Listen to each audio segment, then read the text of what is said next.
เมื่อช่วง5เมื่อช่วงผู้ปนแห่งข่าวสารมานังภายใต้ข่าวกูก็ในคณะมาในกวันที่12เดือนปี2023มาในข่าวเดเป้าที่เขากกัดด้วยสเปนนาฬิกาป้วยเจนที่22ในคณะมุขมาในก็มีลงเคเขียนกันอยู่4กูในข่าวเขาคำมาด้วยกันที่กูที่1ตั้งในคณะคำว่ากาติบก็เอาเปีจิลุนากะ2-0อาร์เมเนียก็ซุ่มบันเดียเปติดกะ2-3ซิบิลาก็เอาเปีมายกะ2-0ปเลนเซียก็ซุ่มปันมันจังหนังอเลติกปิบาโอนั่นกัน1-2ในข่าวเขาคำมาต่อกันที่เข้ามาจันทร์ล่างพองในคณะที่1หูแถวนั่นก็ตึกเป็นบาร์เซโลนามีอยู่53ไม้ที่2นั่นก็เป็นเดียมาดริดในคณะมีอยู่45ไม้ที่3นั่นก็เป็นเดียสุซิตันในคานอมีอยู่39ไม้ที่4นั่นก็เป็นอเลติโกมาดริดในคานอมีอยู่35ไม้พอคำมาด้วยกันในส่วนทุกจันสีเหลืองนั่นพองในคานอที่18นั่นก็เป็นเปเลนเซียในคานอมีอยู่3ไม้ที่19นั่นก็เป็นเกตาเฟ่ในคานอมีอยู่18ไม้ที่20นั่นก็เป็นเอลชีในคานอมีอยู่9ไม้ค่ะมาต่อกันที่ผู้สร้างกงพองในคานอผู้สร้างกงก็ตึกเป็นโรเบิร์ตเลวันดอสกี้ของบาร์เซโลนาสร้างกาย14ลูกในคาว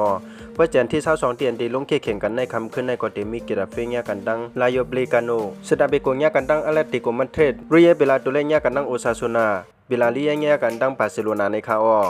โอคาทั้งเสียงทั้งหมดก็มีจังหนังในคณะสันติวัฒน์ใต้ก็ขอเกี่ยวด้วยส่งด้วยลองข่าวสารมานังภายใต้ในก็อย่าไปลุ่มกดไลค์หรือกดติดตามไว้ในคณะกำเนิดส่วนในก็ข่าวย้อนสู่ปันเทอผู้ปันยังข่าวสารมานังภายใต้ค่ะอยู่เลยมีเงินหางลีกึ่งปืนกันกูก็กูกวนเสกำข่าวสารมานังภายใต้ใหม่สงค่า